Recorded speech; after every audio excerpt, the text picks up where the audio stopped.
Bienvenue à l'Université Concordia. It's a great pleasure to see so many people here tonight. My name's Graham Carr. I'm the Vice President for Research and Graduate Studies. And as the voice of God told you just a couple of moments ago, this is the final event in our Thinking Out Loud series for 2015. But we will be back next year with another great series. The event, as you probably know, is brought to you not just by Concordia University, but by the Globe and Mail, with the support of our Concordia University Alumni Association. And the goal of this series is really to try to provide an opportunity for stimulating conversations on important, interesting topics, extended conversations that can go in a whole variety of directions. Now, we've got a little bit of a different stage set up for tonight. As you may have noticed coming in, the play, Sophocles' play Antigone, is opening here on the 8th of April. The production is going to be an adaptation of the Greek myth taking place in modern-day Montreal. The ending is the same, and it doesn't end well. But tonight's lecture series is going to end just fine.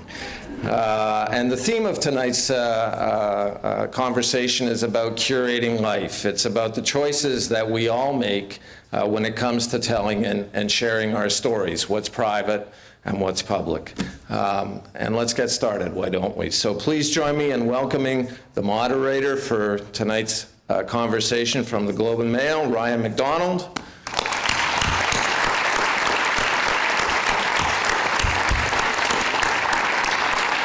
And our two conversationalists, Professor Eric Lehrer from the Department of History and Sociology and Anthropology,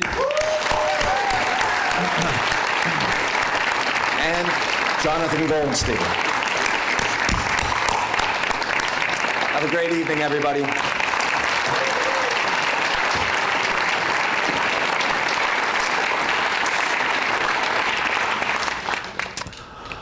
Good evening, everybody. I'm Ryan. I'm from the Globe and Mail. I came here from Ottawa, so I'm glad to hear that there will be a question period after we talk.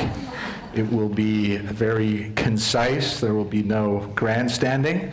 Tonight we're going to talk about curating life, which is obviously a very interesting topic, and it's really I guess for me it's about choices. I've got a colleague at work who, if you buy an 80 gigapod iPod, will put his entire classical music collection on it, and give you that as his gift to you for the rest of your life, which is fascinating or very boring, I'm not sure which, but so this conversation is about the choices that we make, and we're in this beautiful dystopian environment here to set that mood, and I will throw off to Jonathan right now to sort of set the tone and give us some context. He has an audio clip that he would like to play for everybody.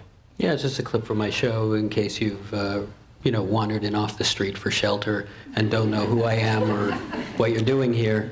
This is a clip of me talking with my parents, which is what I do sometimes on my radio show. And at the beginning of the clip, there's some issues with call waiting. All right, let's move on. Let's try another one, okay? Why? Oh, did you get call waiting? Yeah, I heard something quick. Hold on. Okay. Hello? Yeah, I'm still here. I'm here. Hello? No, still, no, I guess you don't. Hello? No, I'm here. Hello? Okay, so it's not me. All right, what about this one? Which came first, the chicken or the egg? That's the never-ending argument. The egg, I think. Why do you say the egg?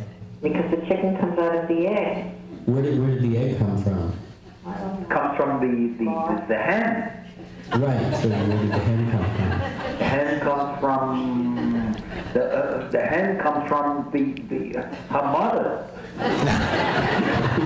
and goes on into infinity. Right, so which came first? I mean, which was there from the very beginning? Which precedes the other? The You chicken have to go or... through the whole evolutionary process.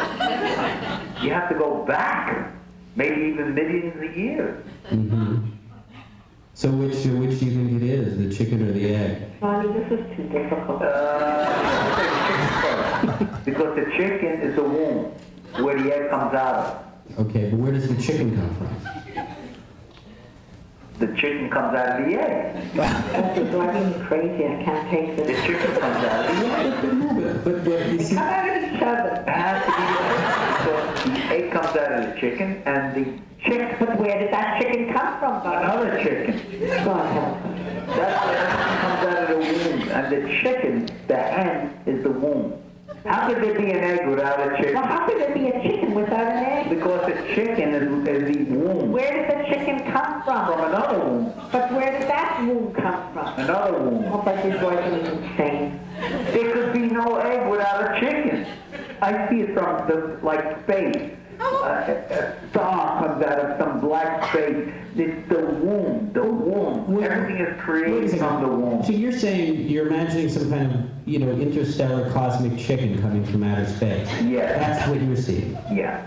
The only interest I have in chicken is cooking it. Maybe Making chicken tonight, in fact. roasted or barbecue it. The only thing I would enjoy in the future is more boiled chicken. Even the white meat is not dry. Because I'm tired. Don't bother me. Well, that's good chicken You're soup. bothering me already with the chicken. All right, I'm happy. Well, you're going to give me tonight. It's great. Great chef. Tired. You have to get what you get. Chicken and the egg.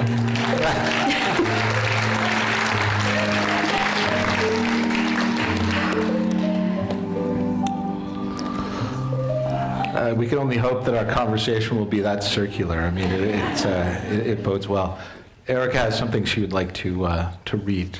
Right. So, I think there's, despite the curating life, I think there's actually a kind of funny subtext tonight, which is that Jonathan and I don't want to put words in his mouth, but I perceive that that we've sort of taken particular cultural and personal Jewish anxieties and piped them into, two different genres. So into humor, and mine goes into ethnography. And it's a very rare treat. Ethnographers never get to ask to read their work on stage. So, but just to give you a tiny little transition, because in terms of this Jewish thing, I grab a sort of slightly darker part of the elephant. So. This is from the introduction to my book, Jewish Poland Revisited: Heritage Tourism in Unquiet Places, which is about the really highly politicized subject of Jewish memory in Poland. So I'm just going to read a piece from the introduction.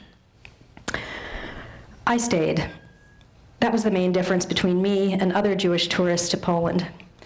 While it may not be clear to the non-Jewish reader what the big deal is about staying for a time in Poland, it was not clear to me either at first. Because I wasn't enculturated into mainstream communal American Jewishness, I didn't realize the invisible boundaries I was crossing, the taboos I was breaking, the political statements I was making by straying from the prescribed route. Staying is what revealed contours of Jewishness that had been ossified by historical trauma and the cultural and political currents, forms, and structures this trauma had generated. And staying is also what enabled me to pass, at first unwillingly, beneath the visible surfaces of a Polish landscape that most Jews view, at turns, as death or Disney. The connections to Poland that I had developed over the course of my many visits, Polish friends, the Polish language, and living in Poland, clarified unspoken boundaries of Jewishness. I could feel Jewish visitors I met trying to make sense of me. I looked like a nice Jewish girl, but I was in the wrong place. I knew the wrong facts. Worst of all, I had renegade emotions. "Oh gosh," said one Jewish visitor mid-conversation, seeming suddenly awkward after hearing me express some empathetic sentiment about the wartime experiences of Poles. "I didn't realize you were Polish." I recall sitting on a train in the early 1990s, hurtling eastward from Berlin to Warsaw, staring out across the countryside as it changed slowly from highest tech to dilapidation. Trains carry unintended freight in this part of the world. Every clackety-clack of the wheels turning against the tracks tugged me ever more insistently backward in time. Watching the deep green of thick pine forest broken by an occasional field. How many Jews hid in that grove? Did the nearby farmer give them food or turn them in? Poland as a real, present-day place where flowers grew and young people went to dance clubs was difficult to assimilate. But anger and suspicion are hard to sustain in the absence of negative feedback. Write about it while the wound is still fresh, a friend, a fellow Jewish anthropologist, told me after my early trips to Poland. But a scab had already formed. The inevitable dulling of pain was itself unsettling. It had been such a constant companion. Subsequent trips to Poland were like trying to force a blade ever deeper into my stubbornly healing flesh in a vain attempt to preserve the original hurt. And then that too passed. Signing up for aerobics classes in Krakow forced my mythic Poland to make room for an everyday Poland. The past, a past that includes the culture-altering loss of the murdered Jewish population, is a half-healed wound for Poles, and one that the renewed presence of Jews traversing the landscape abrades. While the response to this irritant can be ugly or awkward at times, the Poles I met were overwhelmingly kind and generous and interested.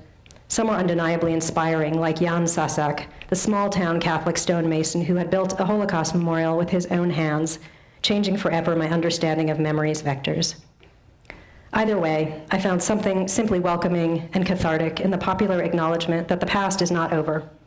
Whether in the form of accusations or apologies, fascination, or simply a desire to reconnect with something tragically, violently, but incompletely lost, Poles approached me in myriad ways to say simply, I remember.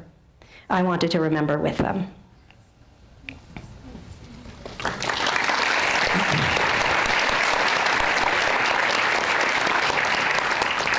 So two very powerful pieces, very different, but I'm like the treble to her bass. we talked about darkness and light, and I was going to try and define this topic to begin with around curation, but I think something that you said, Erica, I found very interesting, which is that the past is never over. This notion of these things live on. Why is it important for you to evoke the personal in the work that you're doing? I would say there are kind of two aspects of the personal that are important in my work, and they actually pull kind of in different directions. And I would say that they kind of have to do with perspective and politics. And I think on the side of perspective, I think particularly for anthropologists, but for many humanities and social science scholars, you have a point of view when you're writing.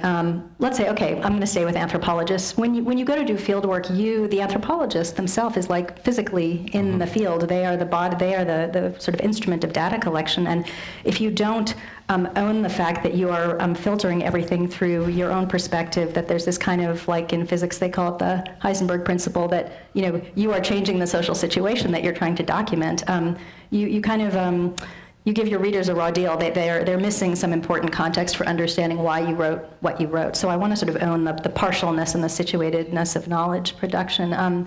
But I think the issue of politics is also really important, and I want to kind of, on that side, vote for kind of depersonalization, to let's say, understand that the personal is not as personal as we think it is, and that even our most intimate life stories, the emotions that we feel are structured by much larger systems of politics, culture, and economics.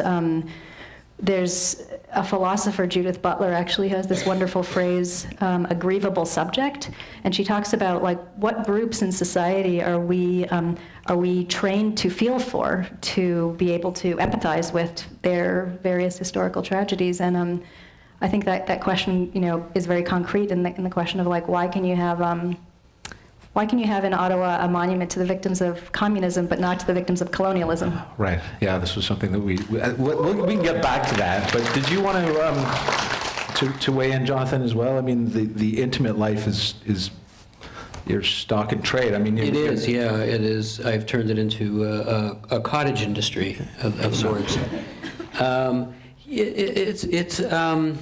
I mean, to me, it's sort of like being able to present people in my life that I find really interesting or confusing or just amusing, and being able to share it with other people and figuring out how to do that.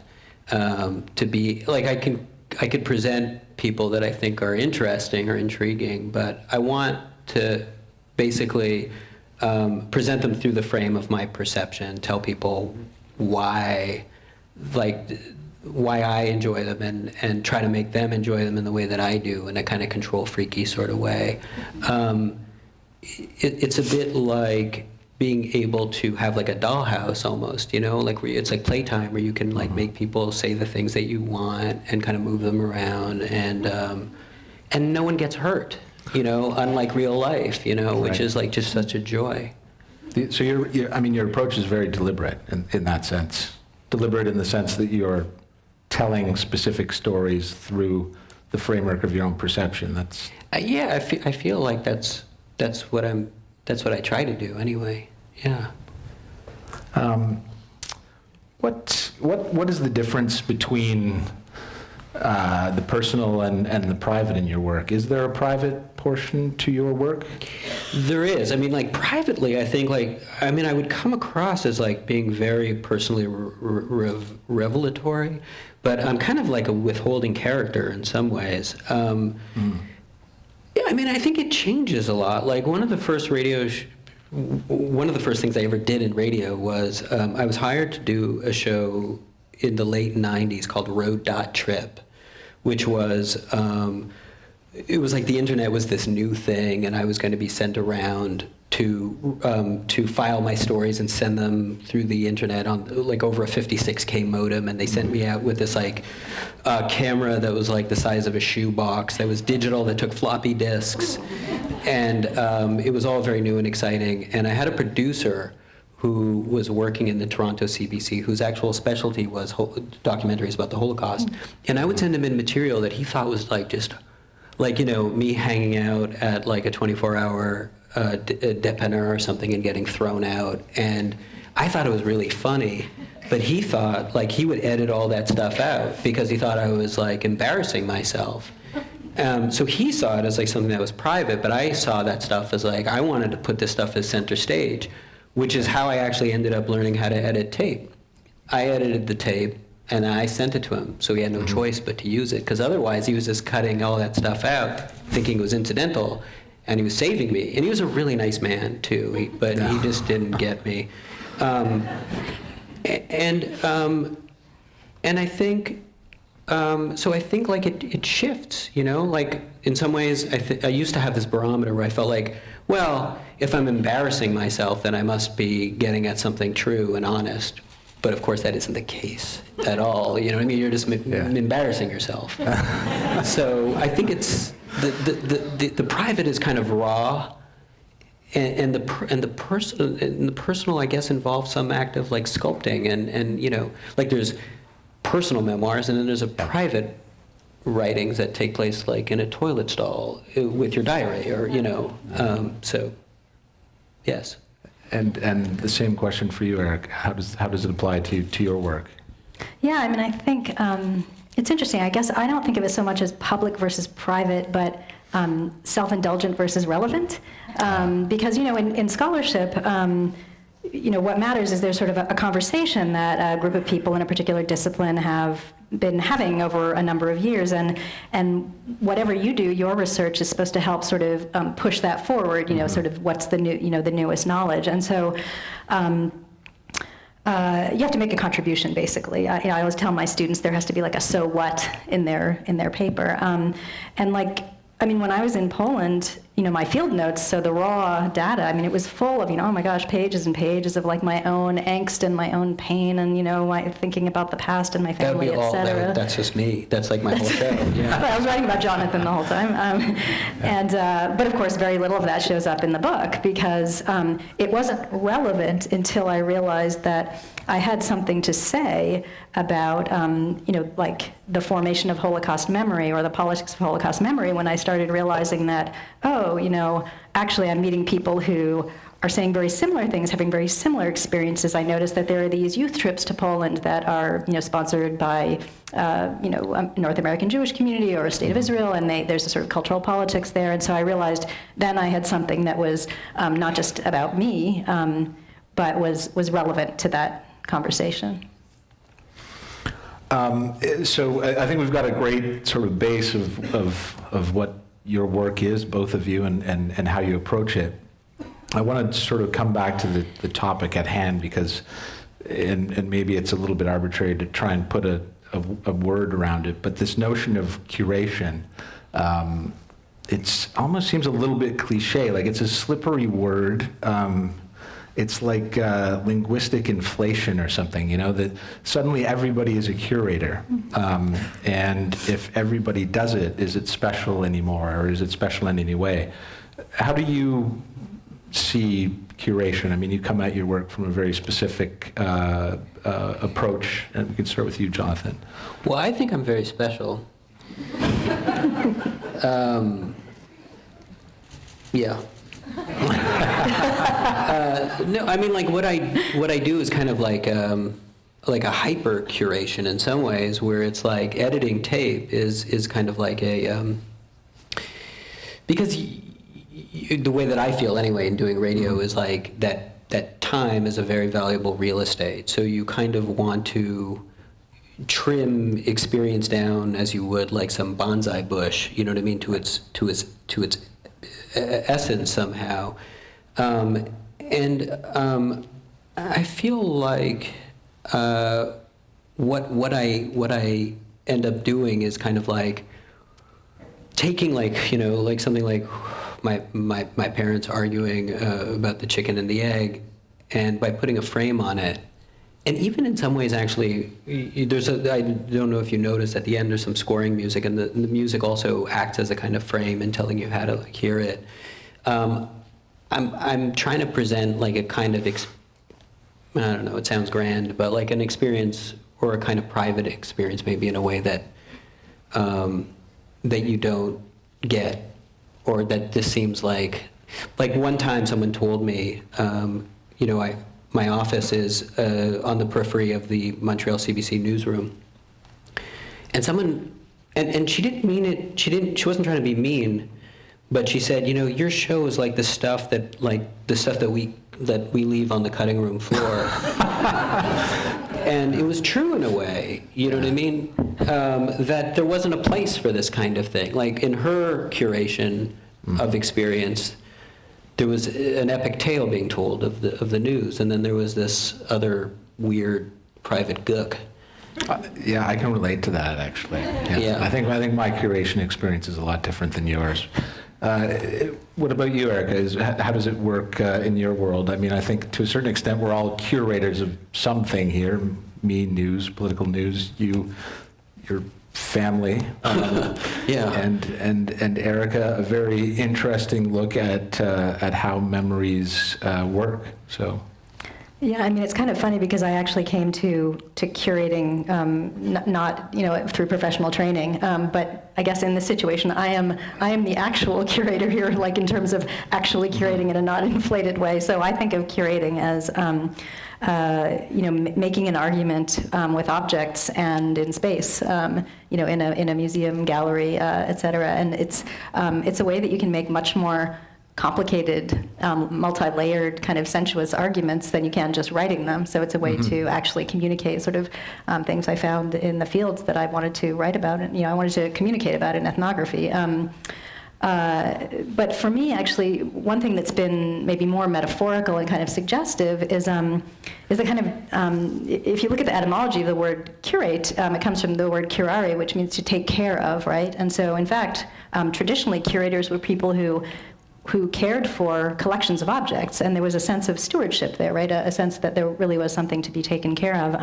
And that's been really useful for me because most of the things that I actually curate in exhibitions are really deal with difficult subject matter, things that deal with painful histories and have a lot of conflict around them. And so the question is, how do you care for that kind of material?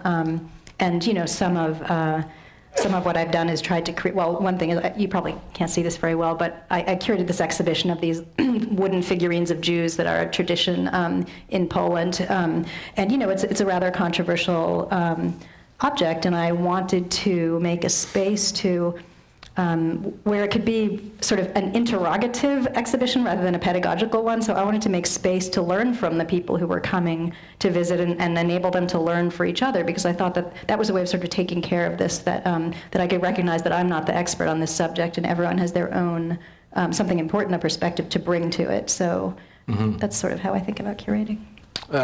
Speaking of objects, you brought up the very salient point around the Victims of Communism monument, which I think is kind of a good jumping off point to discuss some of the broader issues around curation and sort of who owns it. I know we had a quick conversation about this backstage, which is, there are memories, and then there are memories that the state wants to remember in a particular way. What are your thoughts on that? I mean, I was really curious about your work in Poland with working with people in the sort of performing arts community, and it's a much different approach to memory work. Mm-hmm. Yeah. Well, I mean, do you want me to talk about those kinds of things, these memory projects in Poland? Or? That would be great. Yeah. Yeah, sure. I mean, I guess. Right. So the whole history of the whole history of Jewish Poland, 1,000-year history, was something that was suppressed during the communist period. So there was really no discussion about that history, most particularly, or including the history of the complicated history of the Holocaust in Poland. And then, after 1989, suddenly there were conferences, there was new scholarship, monuments were built, or I should say monuments that had been present. All of the Nazi death camps are on today's Polish terrain, so monuments were changed. None of them actually said anything about Jews, despite Jews were, were the major group that were murdered in those places. So there was a kind of, like a state-sponsored, top-down kind of updating the memory, which was very important. But now we're seeing... At the Anne Frank House also, right? I'm sorry? At the Anne Frank House as well. What about that? Is that also sort of universalized, it's funny. I've never actually been to the Anne Frank House in Amsterdam, but right, okay. yeah. But sure. I mean, there's been a huge boom in memorial museums across the world.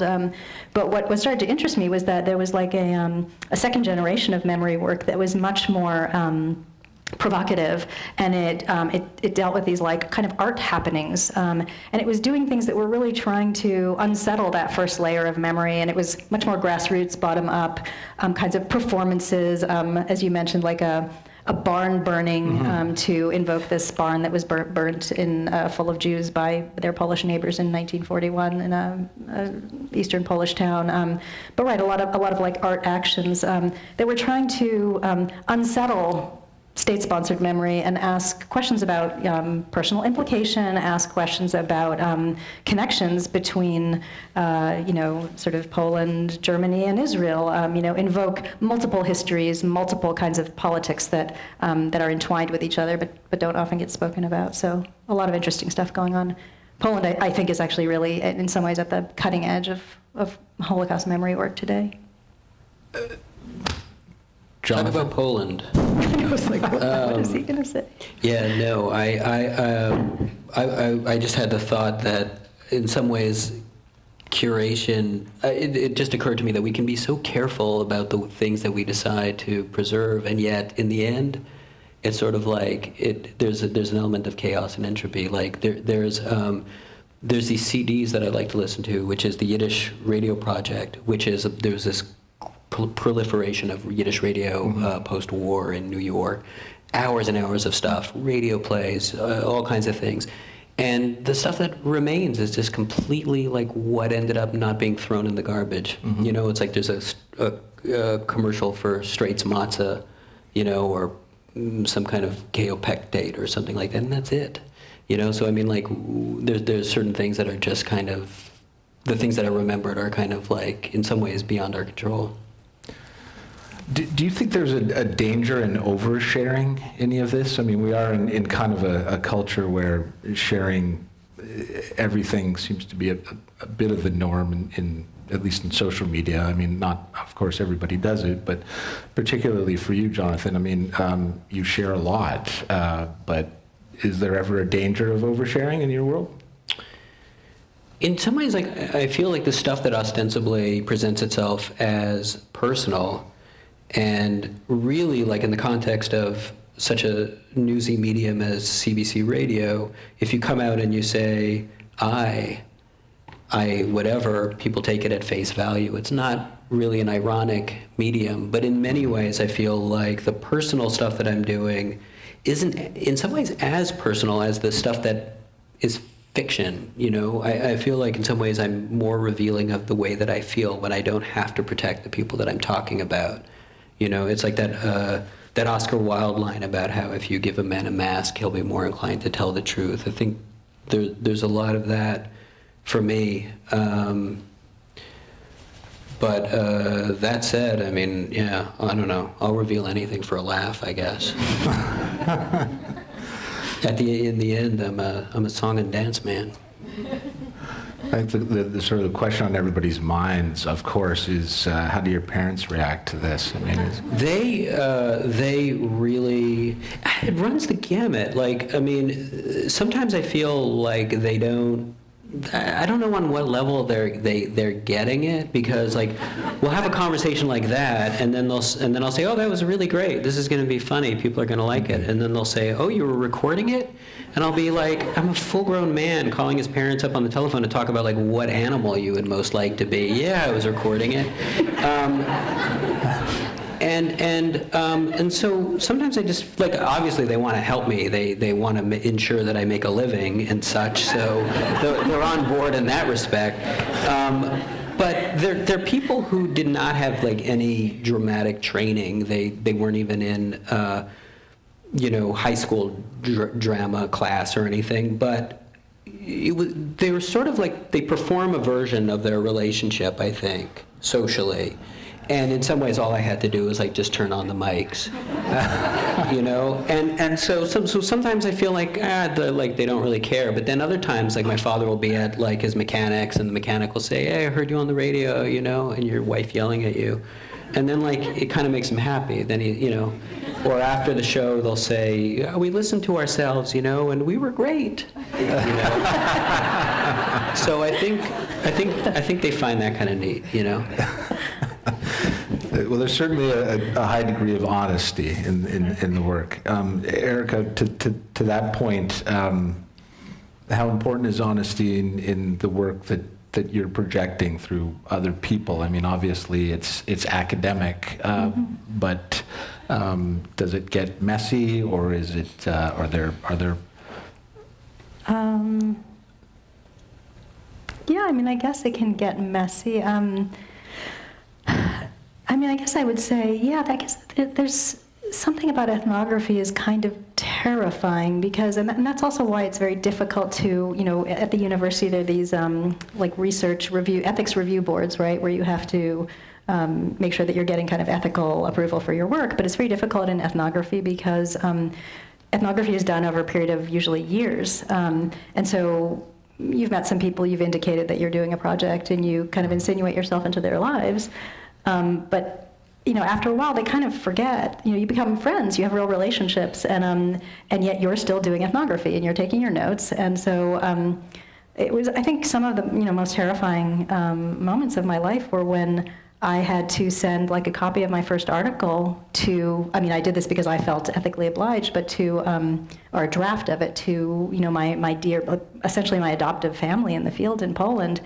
And in fact, the response I got was a little bit painful, because they said, like, wow, we actually didn't really know that sort of our Erica, who we were drinking tea with and, eating snacks with, was actually kind of observing us the whole time.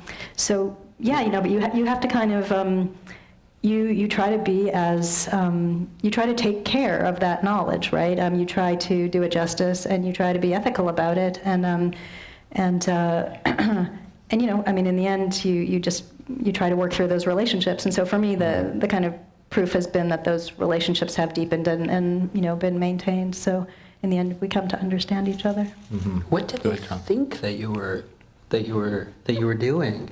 Like what was the Well, it's really interesting. After a time,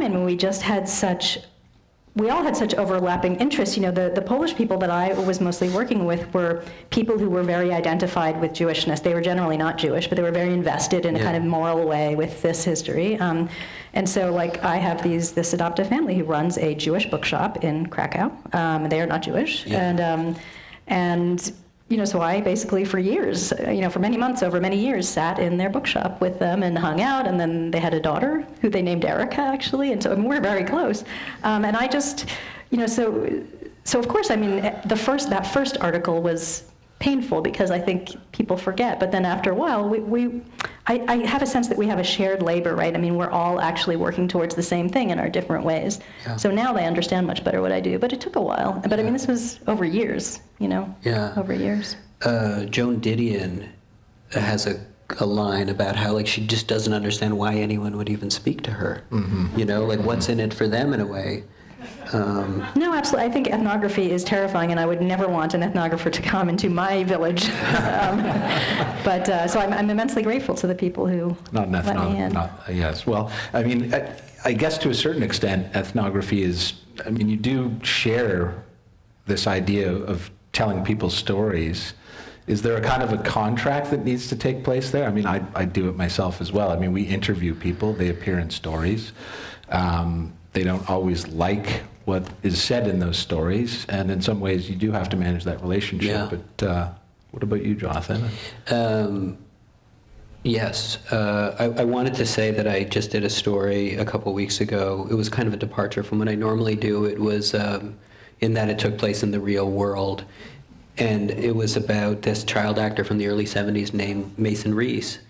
If you're like around my age, like the name might mean something to you. And it was like a similar kind of thing, and I knew it was silly, and I don't usually feel this way, but I actually really wanted him to like the piece. I spent a lot of time in his apartment talking to him, and it was a documentary about him. And there were a lot of moments, really, where I was kind of like wrestling with just how important it is for a listener to understand who this guy is. Like, there was something about him coming to greet me in the hallway and looking so little. Like, he hadn't grown a lot since he was a child actor. It's true. And there was something about him in the world and his size that really, felt important to his story. And I wanted to communicate that, but at the same time, and I felt like it was so interesting that his hands were so tiny, like they were still like a child's hands, but I felt like that somehow was derogatory, so I didn't want to say that. And so I cut that at the end. I did say he was little, but I felt like, I don't know, there was a certain connotation to saying that he had like the hands of a child. So I erred on the side of maybe it wasn't the right editorial choice, but I don't know. Yeah, I was just like, I kind of, I fell on the other side of the line. Right. Yeah. Right.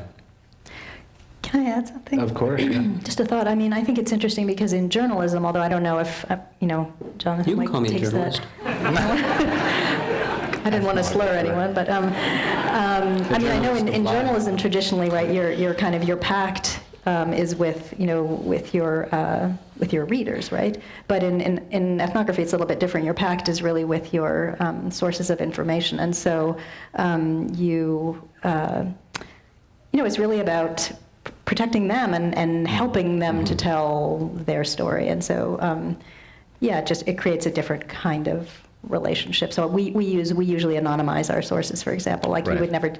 you wouldn't get very far, I guess, in journalism without saying who you actually We use had spoken anonymous to. sources all the time. No, not anonymous sources, but I mean, but don't people generally want to know who made certain important decisions, et cetera? Generally they do. It's very tough in politics sometimes. Okay, to right, somebody yeah, in your actually line of say work, that's true, something, but yeah. yes. Deep throat. Yeah.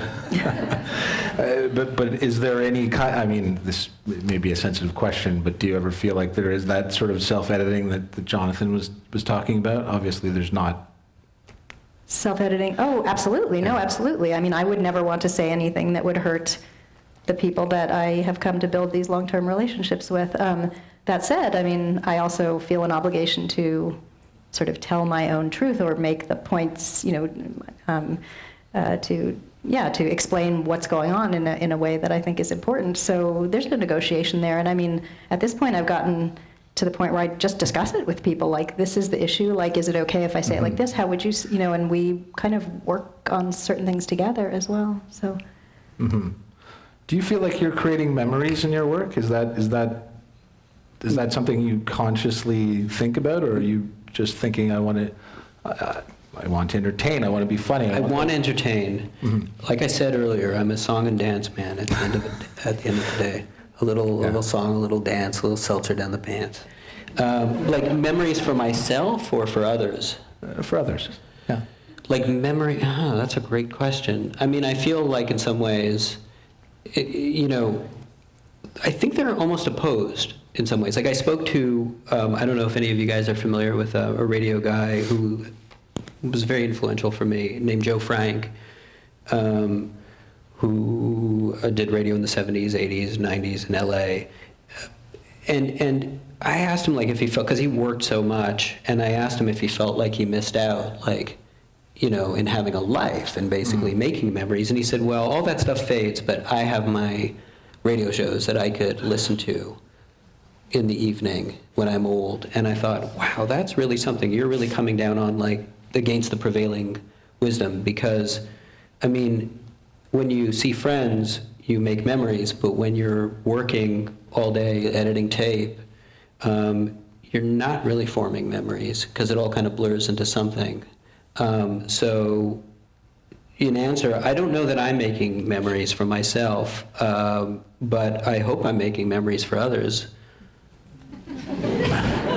Thank you. And I mean, all of what you're doing is as I was saying before, is deliberate, but somehow improvised at the same time. Yes. Yeah. I was saying, we had lunch earlier today, and I was saying how sometimes creating that feeling of realness can be really tricky. Mm-hmm. You know, when you try to recreate something genuine and authentic when it's totally phony baloney, it could be really difficult because it's just invisible. It just happens and it unfolds in the real world, and it has its own rhythm and it's organic. But then to try to create it through editing and stuff like that could be really, really hard. What was the question again? I don't know. I've lost track. I can get it again. Or I can make the question that I wanted it to be. Sure, and answer it as well. Okay, well, fine, I'll take it then. Well, because we had talked a little bit before about this question about, whether stories are kind of spontaneous or improvised or whatever. I just wanted to say that, yes, I mean, stories are improvised, often improvised, but they're not improvised in a vacuum, right? So, I mean, we have all of the, culture and storylines kind of structure. They give us these things that format our stories, right? Like, there's the hero's journey and there's the family saga and et cetera, et cetera. And something that's been really interesting in my own work is the way that that these scripts and conventions and formats structure the stories of survivors of violence. So testimony, which is something that we think of as being so spontaneous and so immediate, and that in fact is something that I think as listeners we really desire and almost kind of crave from people. But the way that those are also formatted, and there was actually a fabulous, maybe you've heard this, there was one episode of This American Life, actually, that I don't remember if it was the whole thing or this particular one of those three pieces called Before It Had a Name. And it juxtaposed Holocaust survivor testimonies that were recorded in the late 1940s. Before it was called the Holocaust. In DP camps in Germany. There was a guy traveling around with this wax cylinder, David Boder. basically. Yeah, exactly. He was the first guy to record Holocaust survivor testimonies.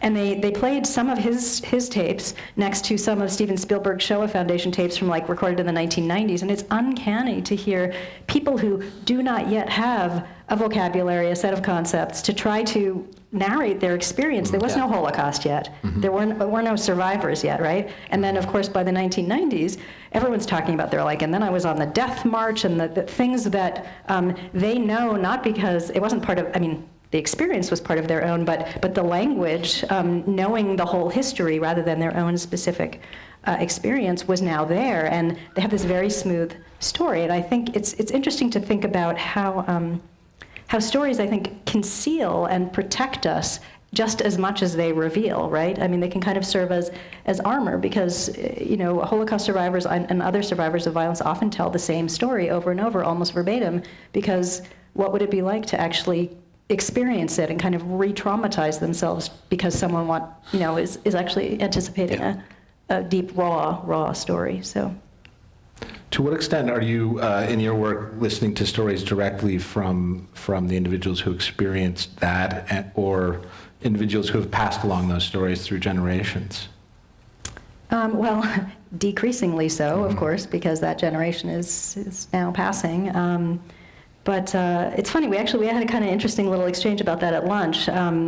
one thing that has often happened to me, actually, even in the most academic of contexts, when I've presented my own work, Polish Jews will come out and find those talks wherever they are, and often the first question is from a Jewish Holocaust survivor from Poland who says, like, okay, some version of like, okay, Miss Anthropologist lady, like, I get that you have your thing, but like, let me tell you now, what really happened, like what this is really about. And I was telling Jonathan how I think that that's actually incredibly important to the kind of the knowledge that I am trying to produce, because for me, I grew up with that stuff and those people, and so that's within the story that I'm telling. But the people who are in the audience, usually, they didn't have that. And so it's actually really important to me to have the person who is questioning, the kind of academized, maybe sanitized, and also, over-intellectualized stories that I am telling with their own raw pain. And unfortunately, we're not going to have that much longer, so I have to figure out a way to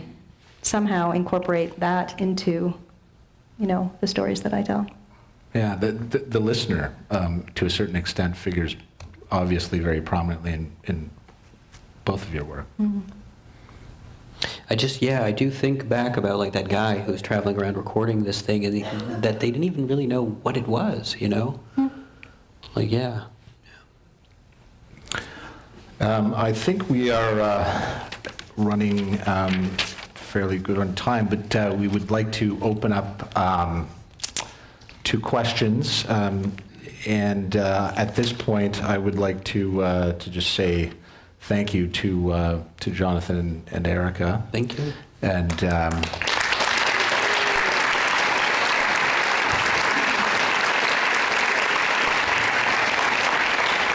I think there will be some book signing after the discussion as well. I was told to be very direct in asking people to be very direct in their questions. So please take to the mic and let fly. Thank you for the presentation. My question concerns state memory and the relationship between state memory and state forgiveness, or individual memory and individual forgiveness. I know it's a complex question, but I'd be interested if you could comment. Anybody? I'm going to turn this one over to my esteemed colleague. I forgive my parents. State memory, state gosh, I mean, there's so much to say. I guess, certain states, like, let's say, things like truth and reconciliation commissions are things that states have created to enable, sort of community-wide or a nation-wide process of forgiveness that is both very personal and individual, and yet, serves to kind of heal the collective national body. And I think that those have been perceived as variously successful. I mean, I think the most famous one is, the South African Truth and Reconciliation Commission. And I mean, there are some really fascinating and powerful and troubling, reportage and films that you can watch about that. There was, speaking of sort of formatting of sort of memory and experience and stories, because Desmond Tutu presided over that, there was such a Christian kind of framework and a kind of demand for forgiveness, that people needed to actually perform forgiveness. And I think for some people that was actually preemptive, right? And of course, despite the in many ways great success of South Africa, the idea that everything is reconciled. I mean, if you look, of course, economically, things are quite the same in terms of it almost looks like apartheid, right? So, I'm not sure if that answers your question. It's a complex question. Thank you. Yeah. Thanks. The second mic. Also, thank you very much.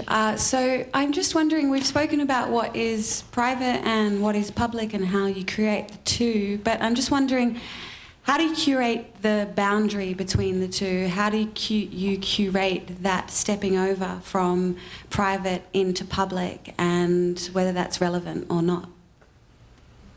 Jonathan. I'll take this one. I mean, I use the, not to be too glib, but like, you take a picture of the sandwich that you ate, posted on Facebook as personal, but to show where the sandwich eventually ends up going is kind of private, in that it's probably inappropriate. And so I don't know, I guess it's a sense, there's propriety to it maybe. And I guess it's ground that's always shifting, because you know, the generation after the war, like, there wasn't this kind of personal, like, people didn't talk about what happened. They didn't have personal experiences that they shared, not in the way that people share things now. They just drowned it in scotch. And maybe they weren't better for it, maybe they were, I don't know. But I think it's like, it's ground that shifts. I don't know. What do you think? I mean, I can even weigh in on that one myself. I think we're obviously in a very interesting time. We have, you know, a government that is about to legislate, to a certain extent, how we can express ourselves under a piece of legislation that is trying to deal with the threat of terrorism and radicalization. So, I mean, they're very touchy subjects. Should somebody be able to express themselves freely as to what they believe, and does the government have a role to intervene in that case? I think the personal is then chosen, and the private is sort of like what's revealed that wasn't your choosing in the same way. You know? I don't know. I'm just going to leave that one be. Thanks. Hi. Hi. My name's Mike. I'm from Montreal. And my question is really there's a poem by Philip Larkin called This Be the Verse. And I think about this when I listen to Jonathan Goldstein, Wiretap. And I don't know what this poem can be recorded, but it goes, your mom and dad, they fuck you up. They don't mean to, but they do. They fill you with the faults they had and add some extra just for you. And my question is, for each of you, what were the faults that your parents gave to you, and what was the little bit of extra?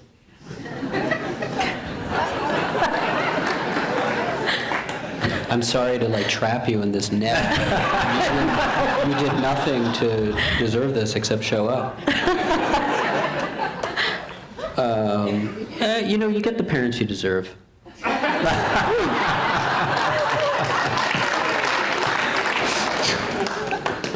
I don't know. Yeah. Can I just recite a poem? If it's not true. I'll just say my mother loved Philip Larkin. It's great. It's a great poem. Let's go to this side first. Thanks for a very interesting conversation. I just want to pick up a bit on something that I think affects both of your work and that you were talking about a minute ago.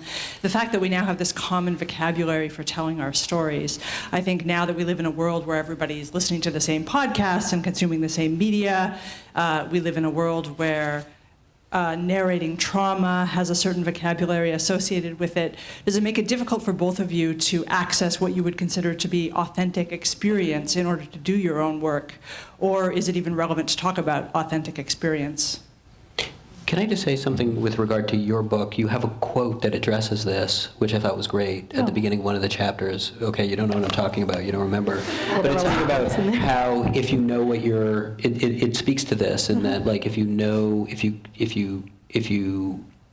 know, I actually did a screen grab. I took a picture of it, but I don't have my phone here. But it was about how if you know what you're looking for, like, I mean, I'm bastardizing it and making it sound bad. But if you kind of know what you're looking for, it compromises the experience. Or even like you're not even having a full experience. Does that ring a bell? Okay, right. Yeah, I mean, yeah, fair enough. I think it was in reference to these. Like if it's overdetermined. Right, to these very structured, sort of what they call mission-style youth pilgrimages to Poland that very much, that have a very strongly imposed narrative of what kinds of things people what kind of emotional experience you're supposed to have there vis-a-vis the Holocaust. But yeah, I mean, I think, you know, I think it's,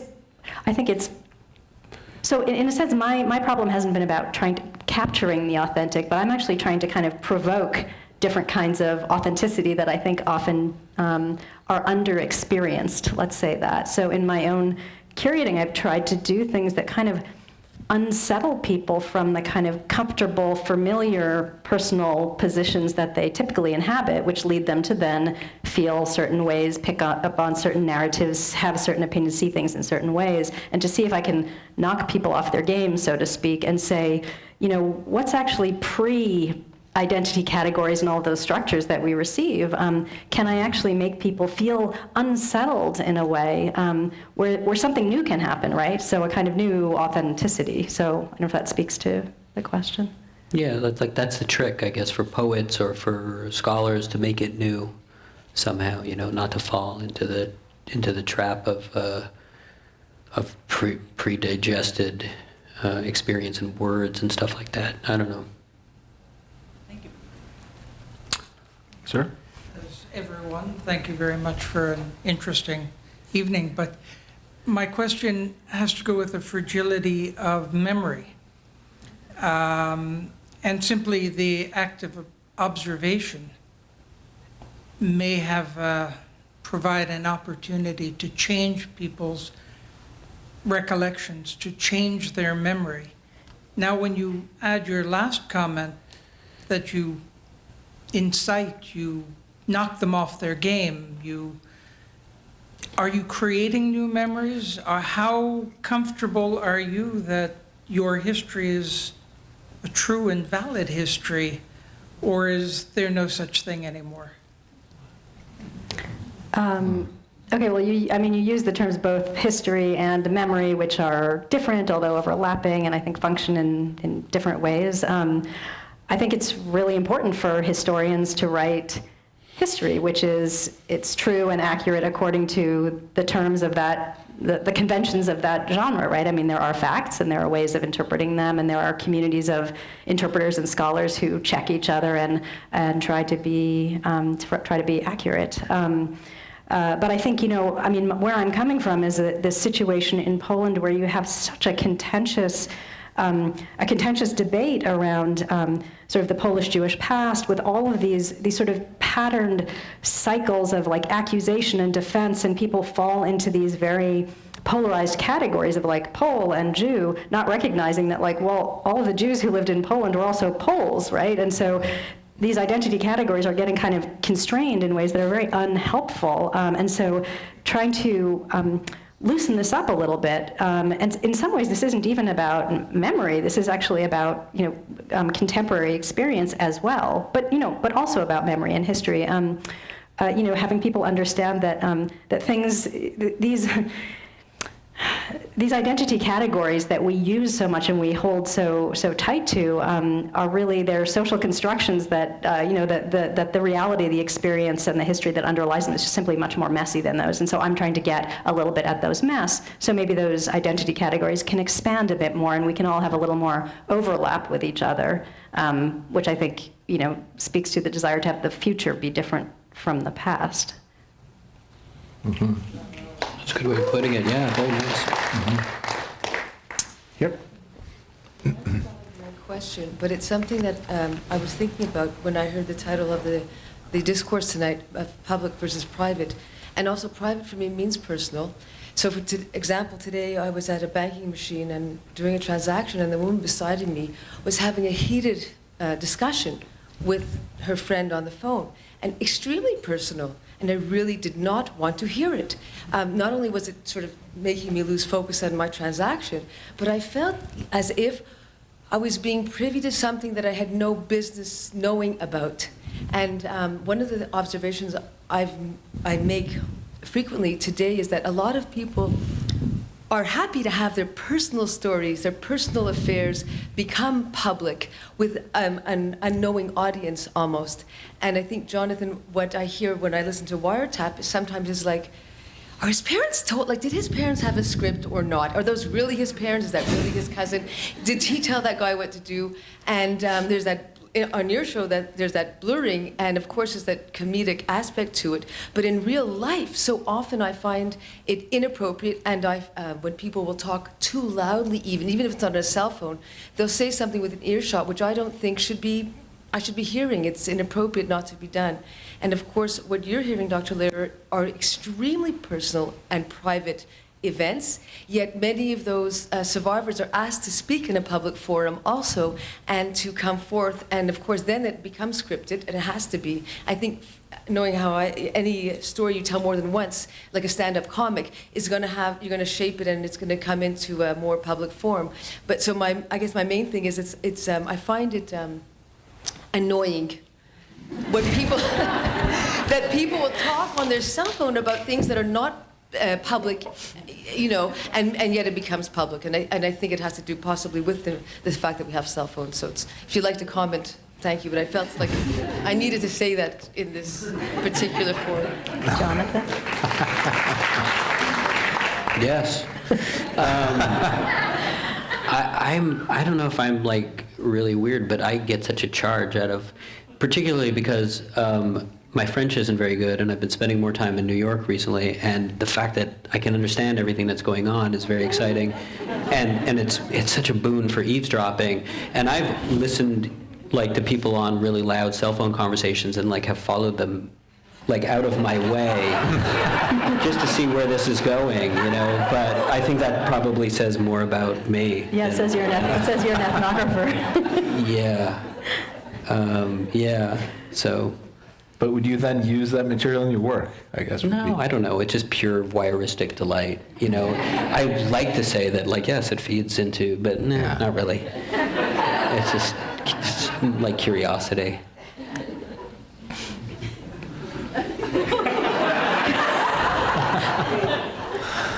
On that note. Okay. If there are no further questions, I guess we'll wrap things up. Thank you very much. Thank you. Thank you. Thank you. Thank you. Thank you.